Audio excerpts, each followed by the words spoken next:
বিপুল উৎসাহ উদ্দীপনার মধ্য দিয়ে শুক্রবার দুপুরে রাজ্যের কৃষক এবং কৃষি কল্যাণ দপ্তরের মন্ত্রী রতনলাল নাথের হাত ধরে গন্ডাছড়া মহকুমার সদর বাজারে শুভ দ্বারোদ্ঘাটন হলো দ্বিতল বিশিষ্ট এগ্রি প্রডিউস মার্কেট স্টলে। গন্ডাছড়া মহকুমা কৃষি ও কৃষক কল্যাণ দপ্তরের উদ্যোগে শুক্রবার গন্ডাছড়া সদর বাজারে অনুষ্ঠিত হয় দ্বিতল বিশিষ্ট মার্কেট স্টলের শুভ অনুষ্ঠানের আয়োজন। উক্ত অনুষ্ঠানে উদ্বোধক হিসেবে উপস্থিত ছিলেন রাজ্যের কৃষি ও কৃষক কল্যাণ দপ্তরের মন্ত্রী রতনলাল নাথ। তাছাড়াও উপস্থিত ছিলেন বিধায়িকা Nandita Debbarma Reang, agri regulated market কমিটির চেয়ারম্যান তথা MDC Bhumikananda Reang, BSC chairman Premsadhan Tripura, vice chairman Bikash Chakma, সমাজসেবক ধর্মমারিক ত্রিপুরা সহ সংশ্লিষ্ট দপ্তরের রাজ্য, জেলা এবং মহকুমার স্তরের কর্মকর্তা। অনুষ্ঠানের শুরুতেই ফলক উন্মোচন এবং ফিতে কেটে দ্বিতল বিশিষ্ট মার্কেট স্টলের শুভ উদ্বোধন করেন মন্ত্রী তথা উদ্বোধক রতনলাল নাথ। নবনির্মিত গোটা মার্কেটটি ঘুরে দেখেন মন্ত্রী সহ অন্যান্যরা। এরপর অনুষ্ঠিত উদ্বোধনী অনুষ্ঠানে মঙ্গল প্রদীপ প্রজ্বলন করে অনুষ্ঠানের শুভ সূচনা করেন কৃষি ও কৃষক কল্যাণ দপ্তরের মন্ত্রী রতনলাল নাথ। উদ্বোধনী নৃত্য পরিবেশন করে সুর ছন্দের কচিকাচারা বক্তব্য রাখেন অতিথিরা। মন্ত্রী রতনলাল নাথের বক্তব্য শুনতে ব্যবসায়ী, কৃষক এবং জুমিয়াদের ভিড় ছিল চোখে পড়ার মতো। মার্কেট দেবে, জিম দেবে, রাস্তা দেবে, সবকিছু দেবে রাজ্য সরকার, কিন্তু আপনাদের সকলকে আত্মনির্ভর হওয়ার জন্য আহ্বান রাখেন মন্ত্রী রতনলাল নাথ। যখন উচ্ছেদ হয়েছিল ওইখানে অনেক জাতি জনজাতি আমরা উচ্ছেদ হয়ে গন্ডাছড়া এসেছি বাজারে। আমরা অনেক ফ্যামিলি ক্ষতিগ্রস্ত হয়েছি। আমরা এই বাজারকে শুধু গন্ডাছড়া মার্কেট বলে আমরা পরিচয় দিলে হবে না। এই মার্কেট আমরা হিস্ট্রির এবং আমাদের ভবিষ্যৎ, আমাদের মা বাবা যারা এখানে সিনিয়র আছেন তারা উনিরা ভালো করে জানেন। আমি মিনিস্টার স্যারকে অনুরোধ করব, এই মার্কেট গত 25 বছর আমরা দেখেছি। আমাদের 7 বছরের সরকার এই বিল্ডিং আসার পর আমাদেরকে বিল্ডিং দিয়েছেন, আমাদেরকে গন্ডাছড়াবাসীদেরকে।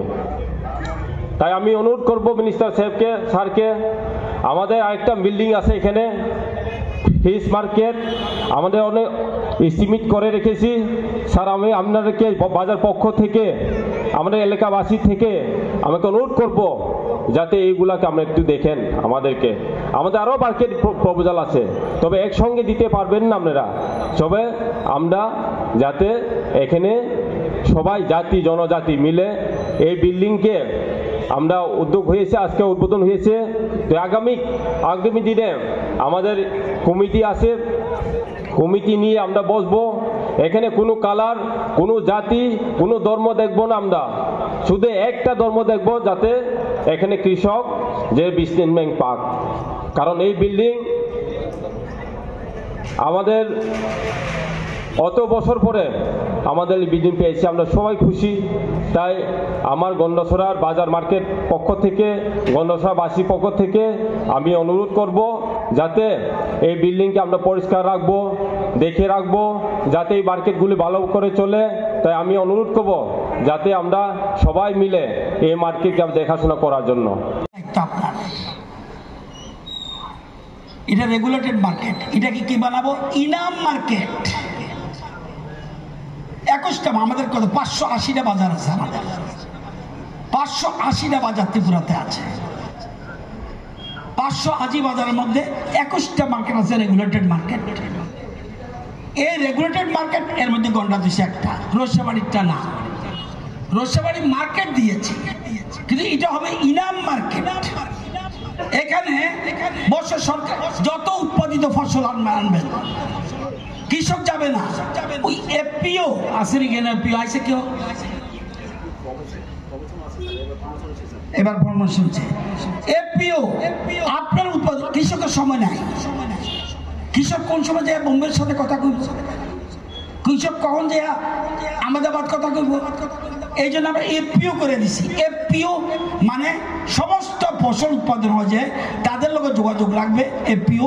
আর এফপিসি মানে অর্গ্যানিক, যেটা আমরা ধান্না মরিচ সহ আমাদের যেগুলি অর্গ্যানিক চাষ, এগুলির জন্য এফপিসি। অর্থাৎ উৎপাদিত ফসল কোথায় ভারতবর্ষে কোন জায়গায় বেশি দাম, তাদের দায়িত্ব। হ্যালো কৃষক, আমরা এই জিনিসটা কিন্তু ফটো তুলবো। ফটো কই তুলবো? এখানে তুলবো। এটা আরো বাকি আছে। এটা আমরা অফিস বানাই দিব। অফিস বানাবো তো ডাইরেক্টর সাহেব, ইনাম মার্কেট হলে তো অফিস বানাইতে হইব, সেপারেট অফিস থাকবে, সেখানে ফটো তুলবো, ফটো তুললে বোম্বে পাঠাইব, যারা পারচেজ করে এই মাল আসামে দেখেন, এই মাল কিনবেন নেই, ইয়াস কিনুন। কত দাম? আমার কৃষকের সময় নেই, কথা কোনে এফপিউ তাদের সাথে কন্ট্যাক্ট করবো, কৃষকদের দাম যেন বেশি পায়, এই জন্য আমরা এইসব মার্কেট করতে আসি।